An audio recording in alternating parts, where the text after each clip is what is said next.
Hello, I'm Femida Memon. Today I'm going to explain you about electric circuits. So let's begin. Introduction. When you are feeling very hot and need some air to cool yourself, the first thing you will do is to switch the fan on. Or if you want to have a cup of hot coffee to beat the cold winter, you press the switch to put the hot plate on. Why do you need to press the electric switch to revolve the fan or heating the plate? Objectives. At the end of this lesson, you will be able to describe the flow of electrons in a circuit, construct an actual electric circuit, draw diagrams of electric circuits, explain the path of an electric circuit. An electric cell or a dry cell is the source of electricity for the bulb to glow. Let us know how the bulb in a torch glows. Step 1.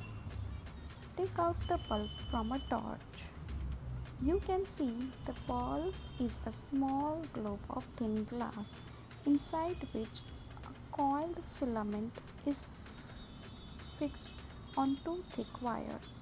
One of these thick wires is connected to the metal case around the base of a wire.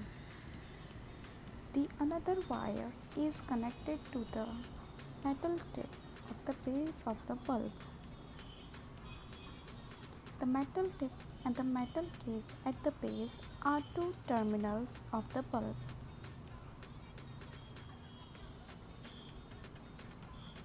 Take two pieces of half long insulated wires. Remove the plastic covering at the end of this wire with the help of a knife. Now fix the bulb on a bulb holder. Then two screws on the bulb holder become two terminals. The insulated wires are connected to the two terminals on the holder as shown in the picture. Finally, connect free ends of one wires of the positive terminal of the cell and free end of the other wire to the negative terminals of the cell. This may be done with the help of a rubber band or an adhesive tape. After the connection, you can see the bulb lights up. Closed and open circuit. If you see both the wires are connected to both the terminals, it is an unbroken path, which is a closed circuit. Disconnect one of the wires. You will find that the path of the circuit is broken now. Also, the bulb does not light up since electricity can't flow through the cell. The broken path is known as an open circuit. Now, electric switch.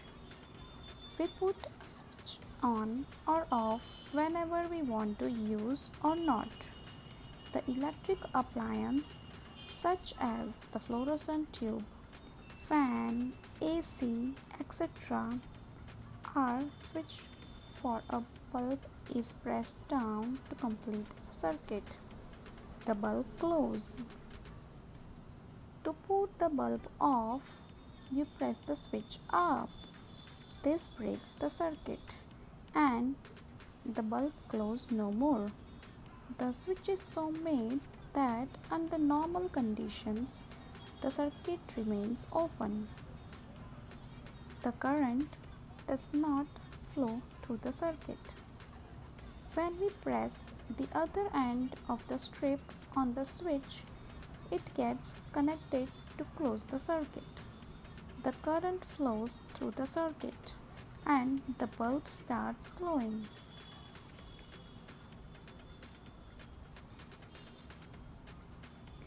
A switch is a device to close or open a circuit. Now I will explain this in another way. Let's begin by looking at how a simple circuit allows a light bulb to light. A circuit is a route through which electric current can flow. For an example, electrons flow from the negative side of a T-cell battery to a conducting material on the base of the bulb.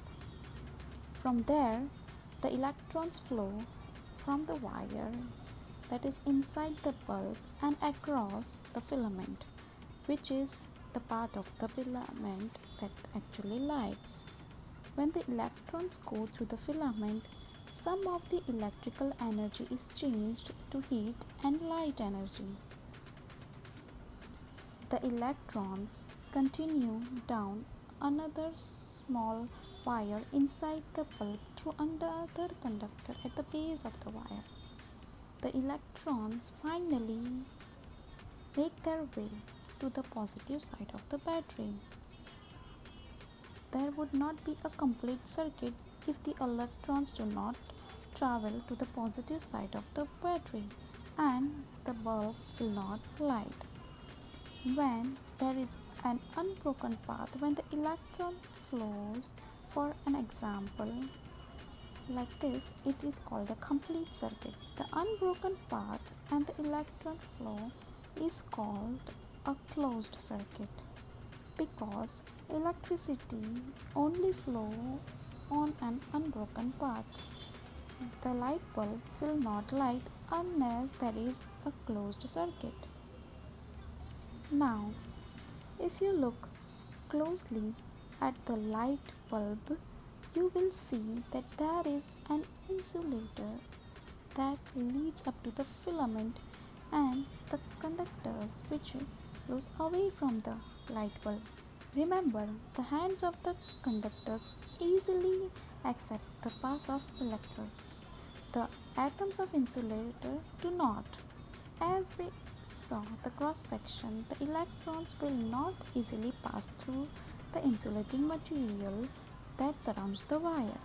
If an insulator did not surround the wire carrying a current, it is possible for the electrons to get directed to another conductor as shown through the current. The electricity will follow the path of least resistance. If the electron take a path through the short resistance, it is called a short circuit. So that's it. Thank you for watching.